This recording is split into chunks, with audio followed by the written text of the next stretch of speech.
Hola, estimados y queridos estudiantes, alumnos. Espero se encuentren bien en sus casas, que sus familias continúen con salud y estudiando fuertemente. Ya estamos recibiendo, ya algunos de sus compañeros estamos recibiendo los trabajos de los dos talleres. Los dos talleres los están enviando ya al correo. Algunos han preguntado que si lleva introducción, que si lleva conclusiones. No, como lo dijimos, la primera semana de clases, cuando dejamos los talleres. Los talleres es un ejercicio en clase. En este caso, escogimos dos talleres para sacar la segunda nota del semestre. Esos talleres los trabajamos, los hemos trabajado constantemente en Google Classroom. Inclusive la semana pasada, en dos sesiones, dedicamos específicamente esas dos sesiones para absolver las dudas. Muchos de sus compañeros interactuaron o hemos interactuado ahí en Google Classroom. Las preguntas han estado muy interesantes, han estado muy activos, así que por favor ingresen ahí al Classroom, que ahí absolvemos o hemos absuelto muchos de los interrogantes que se han presentado, varios de los interrogantes que se han presentado al momento de interpretar el Código Civil o al momento de realizar la lectura de los textos. El trabajo, pues como les decía antes, no tiene que llevar una introducción, unas conclusiones, sino simplemente el nombre, el código del alumno, buena ortografía, la pregunta y la respuesta. La respuesta específicamente sustentada, ir al punto de la respuesta.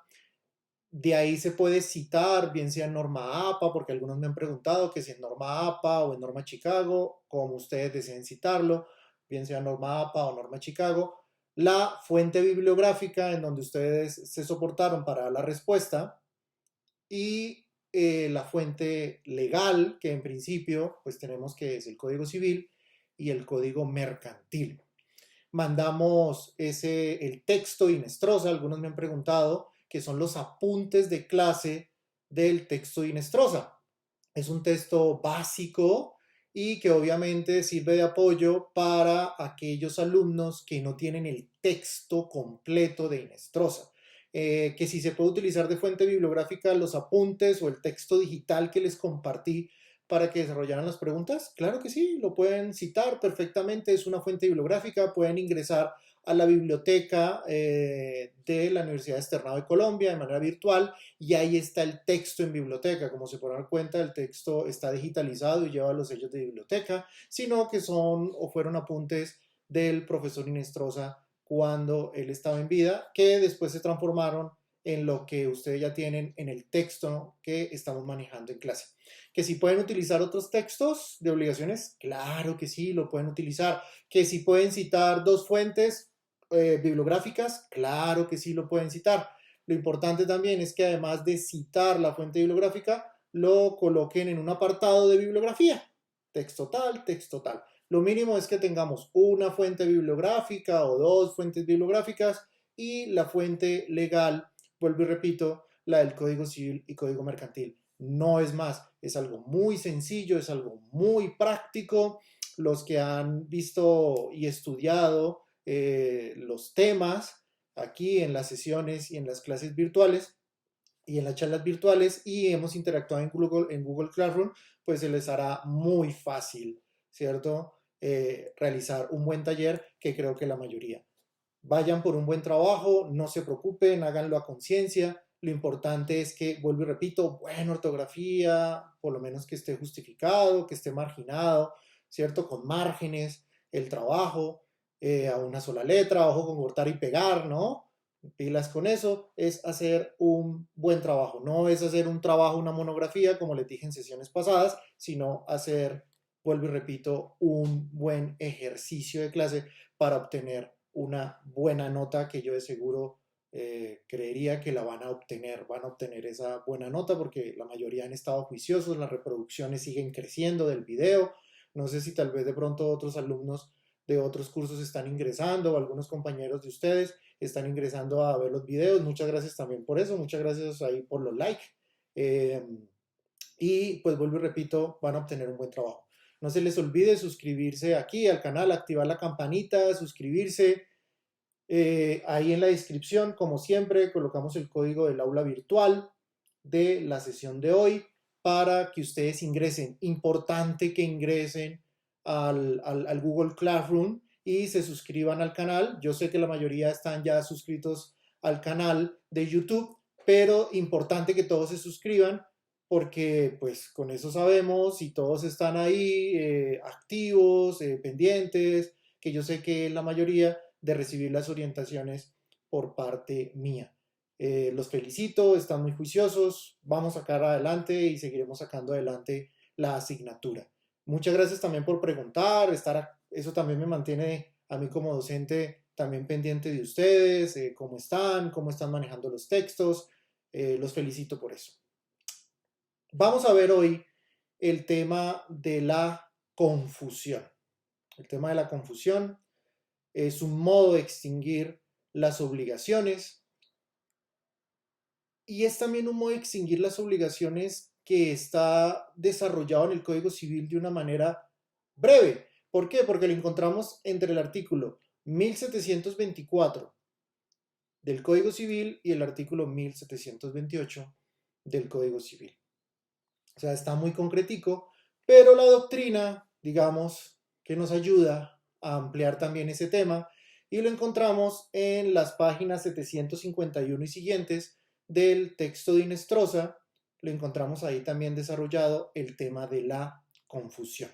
Ahora, ¿qué podemos decir sobre la confusión?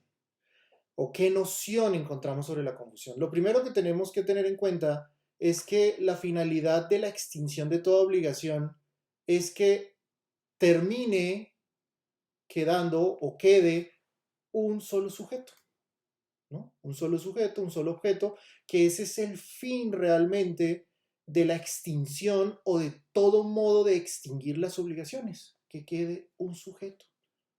Por lo general, pues queda el acreedor, ¿no? Porque es el deudor el que va y le paga al acreedor y se extingue la obligación por el pago. O se pueden utilizar también otros modos de extinción, ¿cierto? Como la transacción, la compensación, el pago por subrogación, el pago por cesión de bienes, etcétera, etcétera. Pero en realidad lo que ocurre en todos esos modos de extinguir las obligaciones es una confusión. Y ojo, que ¿en qué consiste la confusión? Pues que es cuando en un mismo sujeto, sea acreedor o deudor, confluyen las dos calidades. ¿Qué significa esto? Que es cuando el acreedor termina siendo su propio deudor o cuando el deudor termina siendo su propio acreedor. Porque recuerden, desde el inicio, cuando estábamos estudiando las nociones fundamentales de las obligaciones, vimos que nadie puede ser acreedor ni deudor de sí mismo. Y también existe una regla que nadie puede ser fiador o codeudor de sí mismo, y menos respecto del mismo objeto. Yo creo que es una noción muy clara acerca de lo que significa la confusión. Y vuelvo y repito, ese fenómeno se presenta en la mayoría de las formas o los modos de extinguir las obligaciones. Pero específicamente estamos viendo ese tema de la confusión hoy en clase como un modo específico de extinguir las obligaciones. Ahora, ¿cuáles son los requisitos y los efectos generales de la confusión? Lo primero, que la confusión ocurre cuando nace la relación obligatoria o nace la obligación y hay una transmisión de obligaciones. Hay una transferencia de obligaciones, bien sea por causa de muerte, por mortis causa, o por acto entre vivos, a través del cual una persona queda simultáneamente como acreedora y deudora de la misma prestación u objeto. ¿Qué implica esto? Que la confusión puede ser por acto entre vivos o por causa de muerte. Importante tener ese aspecto ahí de las dos vías en que se presenta o los dos orígenes en que se presenta la confusión. Segundo, tiene como efecto la extinción de la obligación principal con todos sus accesorios. O sea que si se da una confusión total de la obligación, pues se extinguirá, ¿cierto?, la obligación misma, y de cierta manera también si se da una confusión parcial, que en unos minutos la veremos, la explicaremos, pues también aquí se extinguirá no solamente la obligación principal de manera parcial, sino que también con todos sus accesorios. Vamos a verlo en unos minuticos qué sucede con esa confusión parcial, no se preocupen. Ahora, tercero, lo acabamos de mencionar, la confusión puede ser total o parcial. ¿Qué significa esto? Que es total cuando abarca toda la obligación. Me explico. Cuando se da una confusión principalmente entre el acreedor y el deudor. Un solo acreedor, un solo deudor, y se extingue por lo tanto la obligación por confusión. ¿Por qué? Porque hubo una transferencia, como lo acabamos de mencionar, de obligaciones, una transferencia de derechos de un sujeto de la obligación a otro. Ya lo vamos a ver también, no se preocupen, que inclusive la primera causa es por la muerte de bien sea del acreedor o del deudor, o por un acto entre vivos que puede ser una subrogación, puede ser un pago por cesión y puede ser también inclusive a través de una transacción o de una compensación en que se pueden transferir o transmitir esos derechos o esas facultades, ¿cierto?, dentro de la relación obligatoria de uno de los sujetos de la obligación a otro. ¿Y cuándo es parcial? Pues es parcial cuando abarca un sector de la obligación. ¿Cómo así que abarca un sector? Pues cuando se presenta una confusión entre el fiador, ojo, y el acreedor. Entonces, cuando se presenta esa confusión entre el fiador y el acreedor, pues hay una confusión parcial. También otro ejemplo de una confusión parcial es cuando se da entre uno de los codeudores y el acreedor, o cuando se presenta entre uno de los coacreedores y el deudor. Ahí se presenta entonces una confusión de carácter parcial. Ahora, ¿qué sucede? Lo que acabamos de mencionar como cuarto efecto, ¿cierto? ¿Qué sucede en los casos en que se presenta una confusión en la obligación solidaria?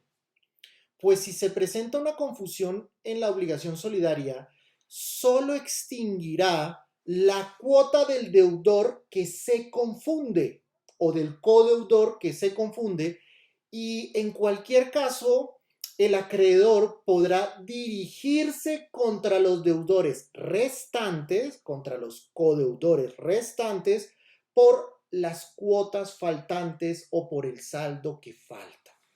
Recuerden que lo hemos venido repitiendo en varias sesiones, ese fenómeno de la obligación solidaria que es tan importante ahí estudiarlo. Me explico. Si uno de los codeudores, ¿okay?, va y le paga al acreedor, pues puede haber una confusión, ¿no? O si uno de los codeudores va y transige o compensa, ¿cierto?, con el acreedor, ese codeudor por lo general va a quedar confundido, por regla general va a quedar confundido o se confunde con el acreedor, ese codeudor solidario se confunde con el acreedor y quedará pendiente solamente el saldo, ¿no?, restando la porción de ese codeudor que se confundió con el acreedor, se resta el saldo y lo que quede deberá de ser pagado o de la responsabilidad de pagarlo o de cancelar la obligación por parte de los otros codeudores. Ojo con eso ahí, que a eso le llamamos, o a eso la doctrina se refiere, a las cuotas faltantes. ¿Ok? Bien. Ahora, habíamos mencionado, ya entremos un poquito a especificar más este aspecto, que la confusión puede ser total o parcial. ¿Dónde encontramos la confusión parcial? En el artículo 1726 del Código Civil. Ahí la encontramos. ¿Qué nos puede decir? Pues que es cuando abarca una parte o un sector de la obligación. ¿Okay? Lo acabamos de mencionar, un ejemplo entre la confusión entre el acreedor y el fiador. Pero ¿qué ocurre cuando se presenta esta confusión parcial? Pues que subsiste el nexo principal, ¿cierto? El nexo principal subsiste, ¿ok? Se confunde el fiador con el acreedor, pero el nexo principal con el deudor, el vínculo principal, el vínculo jurídico con el deudor, queda vigente, todavía subsiste. ¿Dónde encontramos esta noción misma del vínculo, ¿cierto? Del nexo jurídico? Pues lo encontramos específicamente citado en el artículo 1725 del Código Civil, que nos habla de los efectos de la confusión respecto a la obligación principal y a la fianza, al fiador. ¿Ok? Bien. Ahora, entremos, digamos, coloquemos ahí, comencemos a profundizar acerca del tema especificando lo siguiente. Habíamos mencionado que la confusión puede ser por causa de muerte, por mortis causa, y qué sucede o cuáles son los efectos de esa confusión por mortis causa. Lo primero, cuando el acreedor a título universal se convierte en heredero del deudor o viceversa. Muy sencillo. Fallece el acreedor y resulta que el deudor se convierte en heredero del acreedor. Facilísimo. Entonces, si el acreedor fallece y el deudor es su heredero, y obviamente por testamento, dentro de la sucesión, ¿cierto? Queda esa acreencia, pues es obvio que el deudor terminará siendo el acreedor de sí mismo. ¿Ok? Un ejemplo muy claro, el papá que le presta dinero a su hijo o celebra una obligación con su hijo o su hija y el padre fallece. Entonces automáticamente ese hijo o hija queda como acreedora y por lo tanto se extingue la obligación por confusión. Ahora, ¿cuál es el segundo caso? Cuando un tercero hereda del deudor y del acreedor a la vez. Un tercero hereda las dos cualidades de acreedor y deudor. Automáticamente se extingue la obligación por confusión porque en ese tercero van a confluir las dos calidades de acreedor y de deudor. Y por lo tanto se extingue la obligación. Ahora, y tercero, cuando por título singular, específicamente, ¿no? Le lega el crédito el acreedor al deudor, automáticamente se presenta entonces una confusión. Cuando dentro del testamento, ¿cierto? Cuando por testamento, a título singular, específicamente a una persona, el testador, entre paréntesis acreedor, le lega el crédito al deudor. Automáticamente se presenta entonces una confusión. ¿Ok? Entonces, muy importante ahí ese tercer caso por mortis causa. La doctrina también nos puede traer, ustedes van a encontrar otros casos acerca de confusión por mortis causa, pero digamos que estos son los tres más relevantes y principales que encontramos, no solamente en la doctrina, sino también en el Código Civil. Ahora,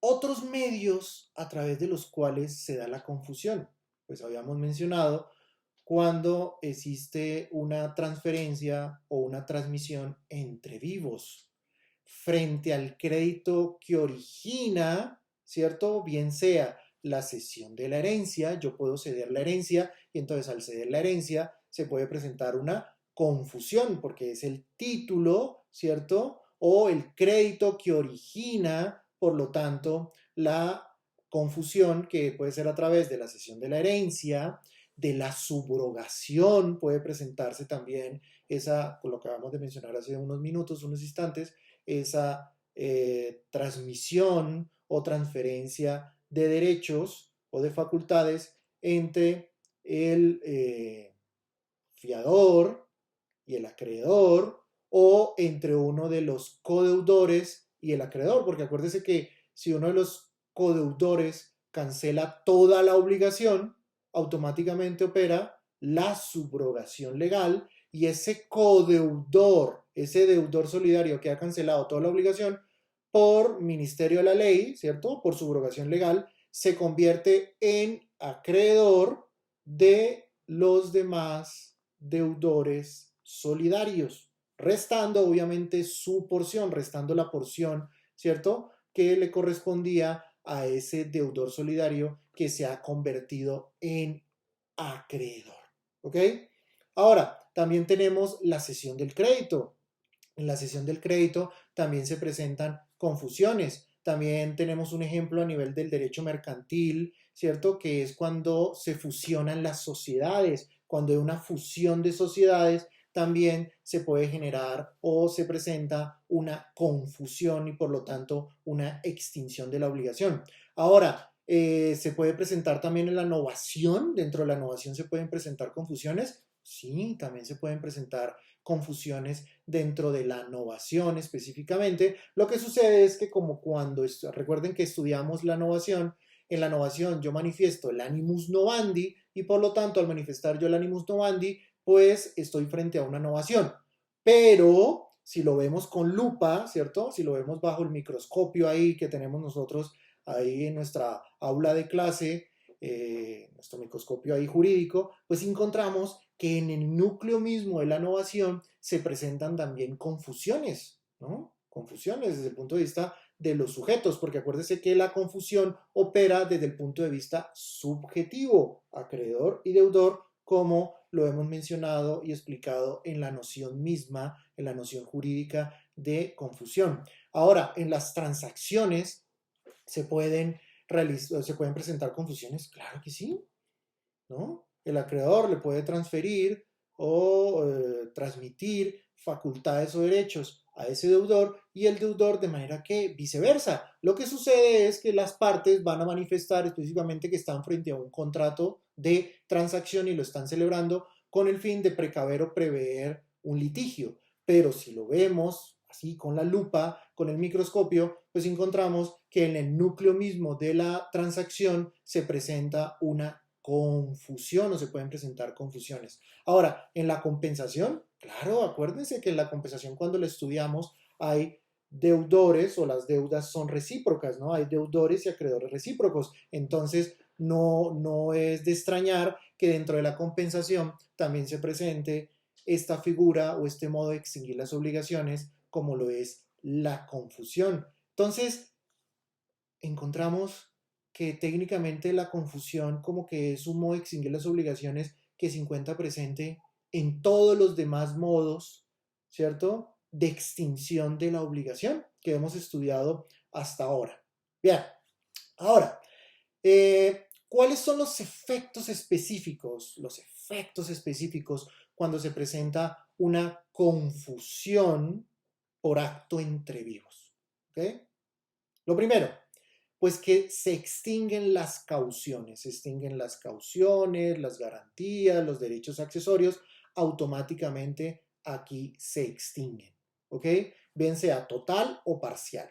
¿Por qué? Porque si el fiador se confunde con el acreedor, pues automáticamente el fiador queda ¿qué? Liberado. No tendría sentido de que siguiera vigente la garantía porque ya el fiador se confundió con el acreedor y por lo tanto el fiador se convierte o se convirtió en acreedor, subsistiendo obviamente el nexo principal. Pero aquí lo que nos importa es que se extinguen las cauciones, las garantías, los derechos accesorios. Como segundo efecto importante encontramos que muchas veces la confusión puede ser provisional, ¿no?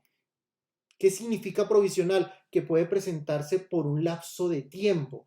Este concepto, esta noción, nos lo desarrolla Fernando Inestrosa, el texto guía nos lo desarrolla y muchas veces ocurre, o por lo general ocurre, que cuando se presenta esa confusión provisional, esa confusión temporal, o sea, no definitiva, la obligación entra en un estado de hibernación, hiberna, ¿cierto? Que es hibernar, que queda suspendida, ¿no? Queda ahí como dormida, la obligación queda suspendida, caso en el cual una vez se reactiva la obligación, porque puede presentarse una reactivación de la confusión, la deuda se vuelve a cobrar. ¿Cuándo se vuelve a reactivar la obligación? Pues muchas veces la confusión es ineficaz.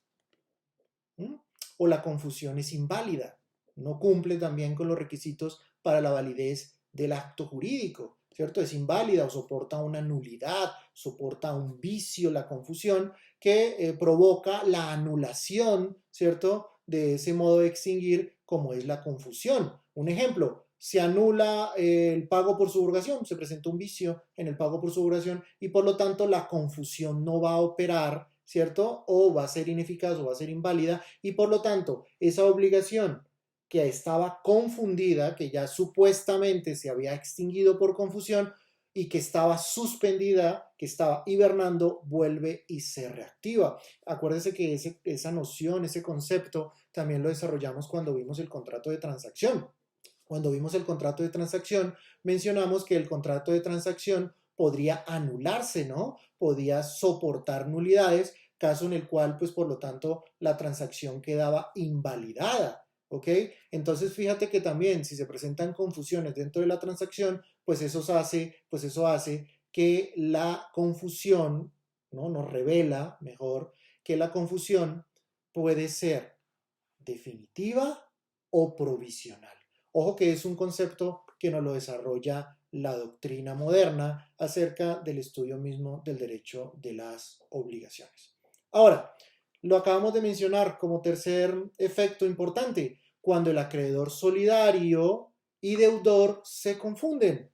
Lo acabamos de mencionar hace unos minuticos, ¿cierto? O de deudor solidario hacia el acreedor. Puede ser de las dos vías, ¿no? Cuando el acreedor solidario se confunde con el deudor o cuando el deudor solidario se confunde con el acreedor.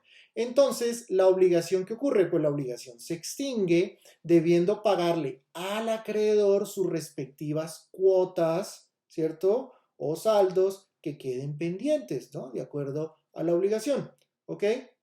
Deberán cobrarse en esa proporción. Recuerden cuando estudiamos la obligación solidaria, esos efectos de la obligación solidaria, y hemos también precisado algunas preguntas que ustedes han realizado, ¿cierto? En el Google Classroom sobre ese comportamiento de la solidaridad en figuras como la transacción, como la compensación, como la remisión, el perdón de la deuda. Entonces, mucho ojo con esto.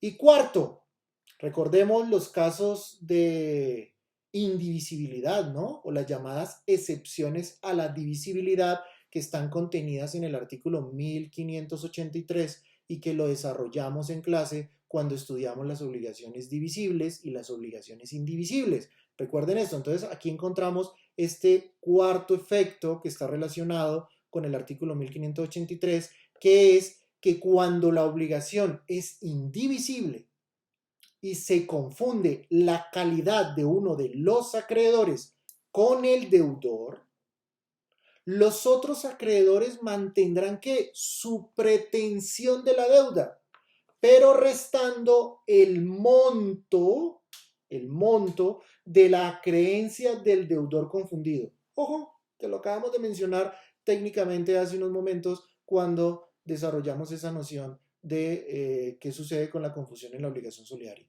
¿Dónde encontramos esto? Apliquémoslo por analogía, ¿cierto? Lo aplicamos por analogía de acuerdo al artículo 1598 del Código Civil. Por analogía lo aplicamos. Recordemos esas clases, ¿no? Vuelvo y repito, cuando estudiamos la obligación solidaria. Muy sencillo, estos efectos o los principales efectos que se presenta en la confusión por acto entre vivos. Ahora, hace unos instantes habíamos mencionado que la confusión podría ser ¿qué? Ineficaz. Claro, la confusión puede ser ineficaz o incluso la confusión puede invalidarse, ¿no? Dependiendo del origen, ¿no? Desde dónde se origina la confusión. Si es un pago por subrogación, si es una transacción, si es una compensación, si es un pago por cesión de bienes, ¿no? Dependiendo de dónde se origina. Pero en general, la doctrina ha determinado una ineficacia misma o ha desarrollado ese concepto de la ineficacia de la confusión. ¿Y en qué consiste esa ineficacia de la confusión? Pues lo primero, pues es cuando el testamento es declarado nulo y por lo tanto hace desaparecer los efectos de la confusión. ¿Okay? Si el testamento ha sido declarado nulo, pues obviamente también se tendrá como ineficaz la confusión. Dentro del segundo caso, o entre los segundos casos de ineficacia, ¿cierto? Encontramos dos. Punto A.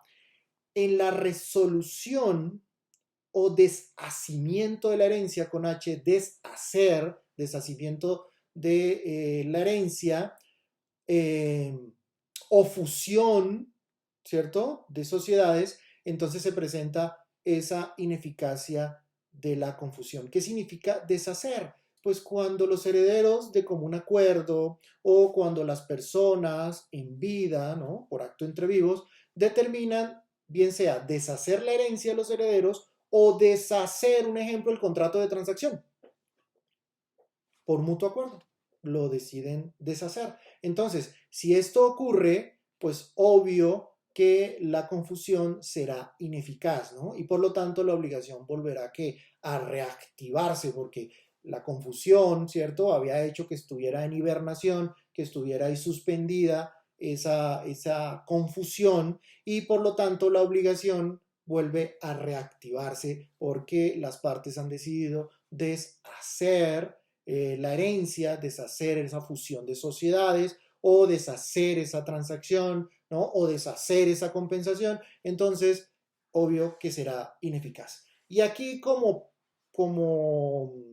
caso B, digámoslo así, la sustitución del heredero putativo por uno de mejor derecho o que sí tiene derecho a la herencia. Concepto que lo encontramos desarrollado en el texto de Inestrosa, ¿cierto? Y que cualquier duda vamos a estar ahí pendientes de desarrollar, ¿cierto? En el Google Classroom. Pero ¿qué sucede con este caso? Pues este hecho hace que eventualmente se genere la liberación de los garantes, ¿cierto? Cuando la confusión tiene efectos ya de carácter definitivo. Por lo tanto, el acreedor podrá obrar contra el heredero putativo pidiendo un restablecimiento del derecho, específicamente pidiendo ese restablecimiento del derecho y por lo tanto la confusión será ineficaz. Ojo ahí.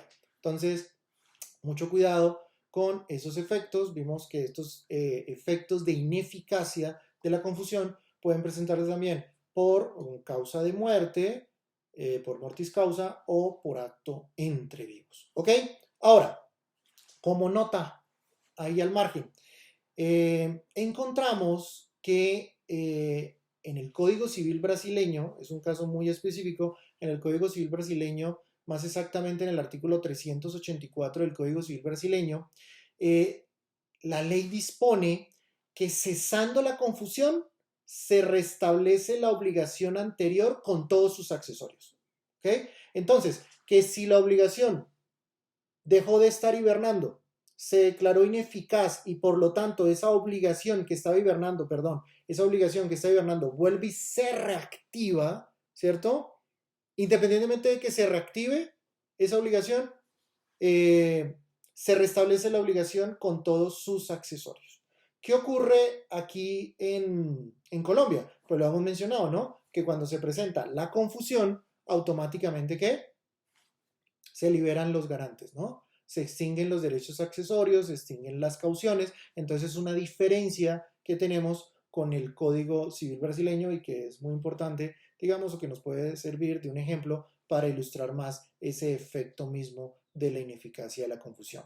Y los acreedores prendarios, ¿no?, en pignoración, y los acreedores anticréticos, de acuerdo al usufructo, no se ven disminuidos en sus derechos por la confusión. Es otro efecto que nos trae el Código Civil brasileño. Resulta que nosotros aquí, vuelvo y repito, automáticamente esos acreedores prendarios quedan liberados y esos acreedores también anticréticos automáticamente se levantan, ¿cierto?, las cauciones, se levantan los accesorios y por lo tanto los garantes quedan automáticamente liberados y se extinguirá la obligación no solamente principal, sino también con todos sus accesorios. con todos sus derechos accesorios, cauciones o garantías.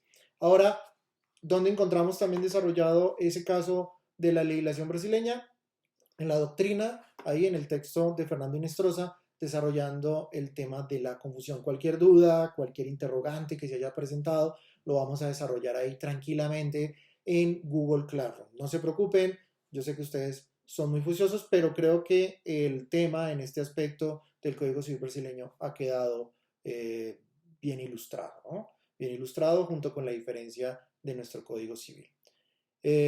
No se les olvide, pueden estar mandando ya los trabajos, los talleres, pueden estar enviándolos, ¿cierto? Al correo electrónico. Ya algunos de sus compañeros, como dije al inicio, lo han estado enviando al correo electrónico. Yo ahí les doy el recibido, ok, recibido. Con eso también vamos revisando los talleres que, según lo que yo he visto, han estado muy buenos. Los 4, 5 talleres que ya han estado enviando desde la semana pasada han estado muy buenos. Recuerde que hay que enviarlos hay plazo hasta el 22 de abril.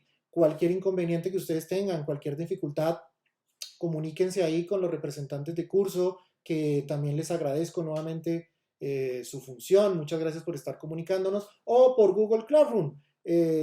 Apenas ustedes me mandan un mensaje ahí con el hashtag dentro del Google Classroom, a mí me llega una notificación y hemos visto que estamos respondiendo a veces preguntas un sábado a las 9 de la noche, ¿cierto? O inclusive un viernes a las 4 de la tarde o 10 de la noche estamos respondiendo dudas o preguntas y pues de eso se trata, ¿no? Aprovechar al máximo esta situación que nos da tiempo para interactuar lo más que se pueda. Cuídense mucho, chao chao, juiciosos, no se les olvide, cualquier duda o pregunta, ahí en el Classroom, activen la campanita, suscríbanse, hasta luego, vamos a destinar la clase de mañana y de pasado mañana, como es habitual, en Google Classroom. Entonces la participación de ustedes es súper importante, esa participación en Google Classroom. Chao, chao nuevamente, cuídense.